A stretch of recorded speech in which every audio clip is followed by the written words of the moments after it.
Hello. आज हम mathematics की क्लास में क्लास 10th जो हमारी एक्सरसाइज चल रही थी, एक्सरसाइज कौन सी 3, उसमें भी 3.3 पर हम थे। 3.3 का क्वेश्चन नंबर 1 हम पिछली वीडियो में करा चुके हैं। तो आज क्वेश्चन नंबर 2 और क्वेश्चन नंबर 3 में कई पार्ट हैं, उसमें से 2 पार्ट आज कराएंगे फिर आगे की वीडियो में। तो आज क्वेश्चन नंबर 2 लेकर पहले क्वेश्चन नंबर 2 क्या कह रहा है। Question number 2 3x plus 3y। Question number 2 ये रहा। 2x plus 3y is equal to 11 और 2x minus 4y is equal to minus 24 को हल कीजिए। प्रतिस्थापन विधि से हल करना है, क्योंकि चैप्टर जो चल रहा है वो कौन सी विधि से चल रहा है, प्रतिस्थापन वाला चल रहा है। तो उसी से ही आपको ये हल करना है, ठीक है। फिर इससे आगे भी उसने दिया हुआ है, वह मान ज्ञात कीजिए जिसके लिए y बराबर mx प्लस थी। ये तो आगे की बात है, पहले सोल्व कर दीजिए, x और y के मान निकाल लीजिए, उसके बाद करेंगे बात। चलो जी, ये 2 क्वेश्चन है, 2 इक्वेशन दी हुई है, इक्वेशन नंबर फर्स्ट और equation number second. Equation number first से हमने काहे का मान निकाला, पहले 3y का। क्या हुआ, 3y इज इक्वल टू क्या हो गया 11 माइनस 2x। इधर 2x काहे का था, प्लस का, एक बराबर से इधर आया, काहे का हो गया माइनस का। अब क्योंकि ये 3 इधर काहे में है, मल्टीप्लाई में, जब बराबर से दूसरी तरफ ले जाते हैं तो क्या हो जाता है, वो कहाँ चला जाएगा, डिवाइड में। तो y इज इक्वल टू क्या आ गया 11 माइनस 2x अपॉन 3। अब जो y की वैल्यू है इसे कहाँ रखेंगे, इक्वेशन नंबर 2 में। मैंने पहले भी बताया था कि जिस इक्वेशन में से मान निकालते हैं उससे दूसरी इक्वेशन में रखते हैं, उसमें नहीं रखते हैं। तो y का मान हमने कहाँ रखा, समीकरण नंबर 2 में रख दिया। 2x तो एज इट इज रहा, माइनस के 4 एज इट इज, यहाँ y था, y की जगह हमने क्या रख दिया, वो 11 minus 2x upon 3 is equal to minus 24।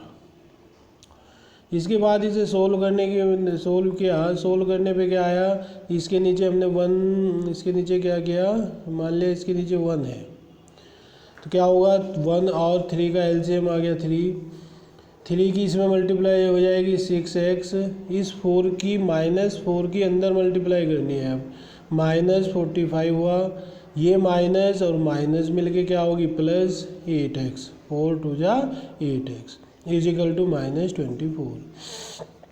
ये जो 3 है, ये जो 3 तो इधर आ जाएगा, 3 की माइनस 24 में मल्टीप्लाई करी माइनस 72।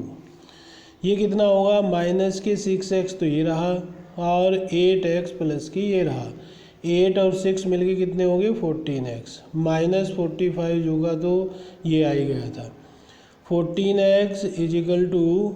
अब क्या करेंगे, माइनस के 44 है इधर, बराबर से दूसरी तरफ लेके जाएंगे, क्या हो जाएगा प्लस के 44, ठीक है। इसके बाद फिर आगे बढ़ते हैं, क्या होगा, ये हुआ माइनस 72 प्लस 42 कितना हो गया, माइनस के 28। इधर 14 मल्टीप्लाई में था, दूसरी तरफ लेकर गए, काहे में आया, डिवाइड में, और इसीलिए क्या आ गया माइनस के 2। तो x की जो वैल्यू थी, अब x की वैल्यू आ गई हमारी माइनस 2। x की जो वैल्यू है वो कहाँ रखेंगे हम, इक्वेशन नंबर 3 में। यहाँ था 11 माइनस 2x, x की जगह क्या रख दिया माइनस 2 अपॉन 3। माइनस 2 और माइनस 2 की मल्टीप्लाई हुई, प्लस के 4 हुआ, और ये कितना हो गया 11 plus 4 upon 13। y is equal to कितना आ गया 11, 4 हो गया 15 अपॉन 3 से डिवाइड करेंगे कितना आ जाएगा 5। तो x की वैल्यू आई हमारी, x की वैल्यू क्या आई माइनस के 2 और y की वैल्यू कितनी आ गई 5। ये दोनों वैल्यू आ गई, ठीक है। यही हमें प्रतिस्थापन विधि से निकालनी थी। अब इससे आगे का जो पार्ट था उसकी बात करते हैं। इससे आगे का पार्ट हमारा था क्या, उसने एक इक्वेशन दी हुई थी y is equal to mx plus 3 में। इसमें क्या करो, इसमें m की वैल्यू हमें निकालनी है। क्या करो, x और y की वैल्यू रख दो, x और y के जो मान आए हैं वे रख दो।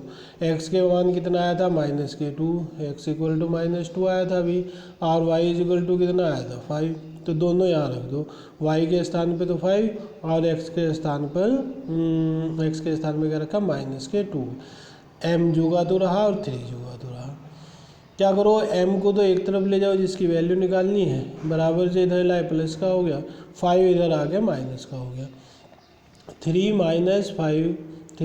5 इजिकल टू क्या हो जाएगा -2, तो 2m इजिकल टू हुआ -2, m इजिकल टू -2/2 और m की वैल्यू कितनी आ गई -1।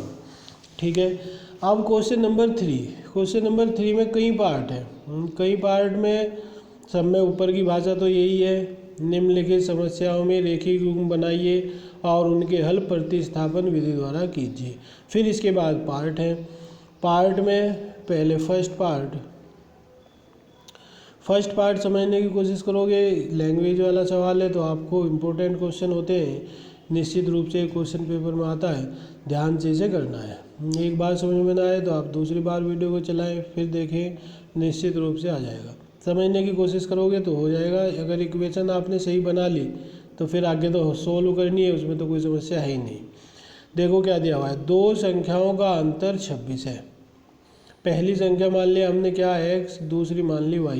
तो पहली जो शर्त है वो ये है, दो संख्याओं का अंतर 26 है। अंतर 26 होने का मतलब क्या हो गया, पहली संख्या माइनस दूसरी संख्या इजिकल टू 26, ये रख दी, x - y इजिकल टू 26। ठीक है, पहली शर्त से तो ये आ गया। अब आप दूसरी शर्त पे पहुँचेंगे।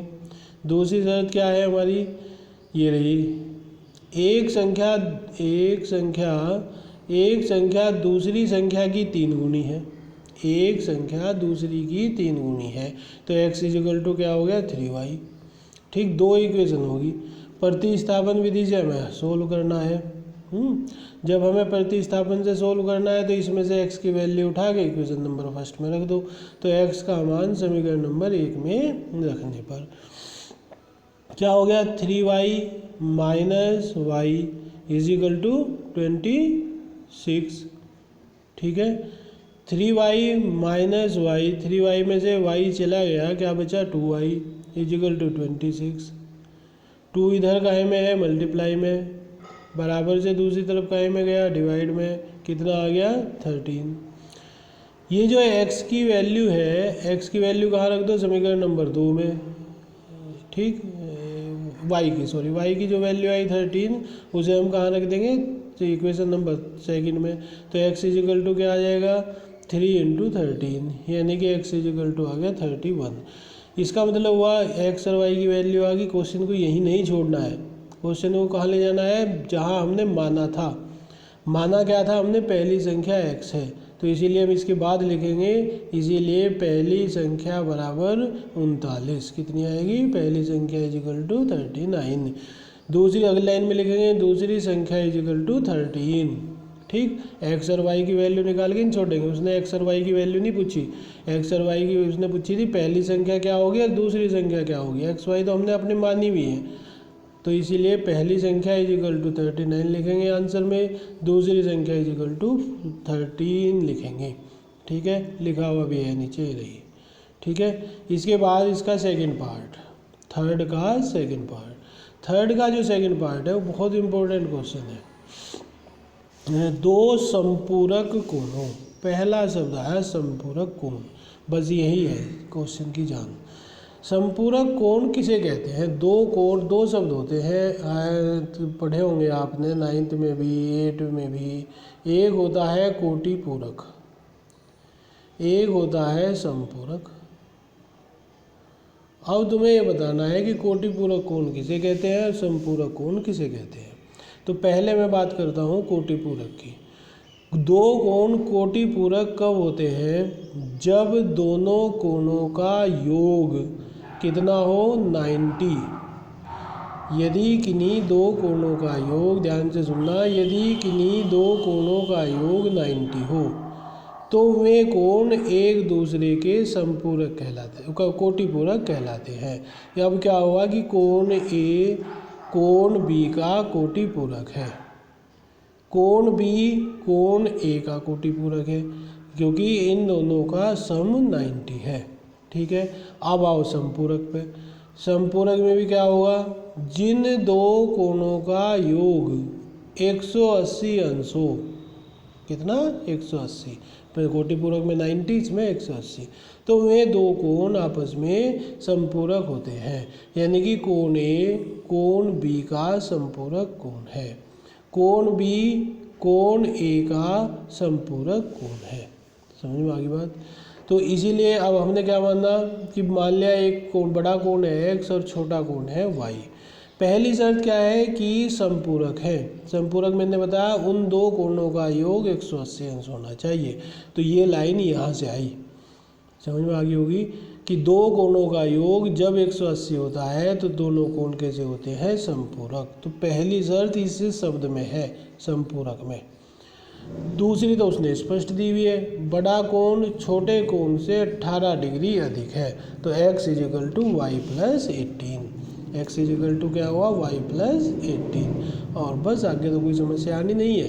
इस x की वैल्यू को उठा के इक्वेशन नंबर फर्स्ट में रख दो, x की जगह रख दिया y + 18 + y = 180। y और y ऐड हो गए, कितने हो गए, 2y + 18 कितना हो गया, 180। 2y = क्या हुआ, 180 - 18, तो 2y = क्या हो गया, 162। ठीक है, 180 में से 18 गया, y 2 से डिवाइड हो जाएगा, तो y = आ गया 162/2, तो y = आया 81। अब इक्वेशन नंबर 2 में रख दो। इक्वेशन नंबर 2 क्या थी हमारी, x = y + 18, y की वैल्यू है 81, यहाँ रख दो, +18, तो x = कितना आ गया, 99। फिर वही है कि x y के मान उसने नहीं पूछे, x y तो हमने अपने तरफ से माने हुए मान है। तो x हमने क्या माना था, बड़ा कोण, तो इसीलिए बड़ा कोण = क्या हुआ, 99। छोटा कोण = क्या हुआ, 81। ठीक है, तो इस तरीके से दो क्वेश्चन, इस क्वेश्चन नंबर 3 के आज मैंने कराए। इन्हें एक बार फिर देखना, कॉपी पे करना, और ये दोनों क्वेश्चन बहुत ही इम्पोर्टेंट क्वेश्चन है। ठीक है, तो इन्हें ठीक से आप करोगे। एक मेरी रिक्वेस्ट ये है कि प्रतिदिन का काम करते रहे। ये जो व्यवस्था है आपकी, ये अभी समाप्त होने वाली नहीं है, ऑनलाइन आपको अभी चलती रहेगी, इसीलिए इसे इग्नोर ना करें, इसे मजाक में ना लें। इसी से ही आपको बहुत ज़्यादा सिलेबस करना पड़ सकता है। ठीक है, कॉलेज खुल भी गए एक बार, तो फिर कभी भी इस सेशन में कभी भी लॉकडाउन कभी भी संभव है, कॉलेज कभी भी बंद हो सकते हैं। तो इसीलिए इस शिक्षण व्यवस्था को दिल से स्वीकार करो और रोज प्रतिदिन का काम प्रतिदिन करते रहो। अगर इसे आप पेंडिंग डालोगे तो फिर आपके हाथ नहीं आएगा। एग्ज़ाम उसी समय पर होंगे जिस पर होंगे, जैसे पहले होते आए हैं। फरवरी की जो फरवरी में उसके पहले वीक में होते हैं, हो सकता है सेकंड में हो जाए, लेकिन एग्ज़ाम पीछे नहीं हटेंगे। तो इसीलिए आपको इसी तरीके से शिक्षण करना है। तो आपको क्या करना है, यही तरीका अपनाना पड़ेगा। रोज़ जितने भी क्वेश्चन कराए जाते हैं उन्हें करें, पिछले क्वेश्चनों का रिवीजन करें, जो समझ में नहीं आती तो वीडियो को दोबारा देखें। वीडियो चैनल को सब्सक्राइब जरूर कर दें। सब्सक्राइब करने से क्या होगा कि आपका चैनल कहीं नहीं जाएगा। आपकी जो मान लिया आपकी मेमोरी से डिलीट हो गई वीडियो, जब आप चैनल सब्सक्राइब कर देंगे तो उस चैनल पर फिर जा सकते हैं। जो नई वीडियो है वो एकदम आपको मिल जाएंगी, उससे आप वापस पुरानी वीडियो प्राप्त कर सकते हैं। ठीक है, तो इसीलिए इसका ध्यान रखें, अपनी पढ़ाई को यथावत जारी रखें, इसे हल्के में न लें। धन्यवाद।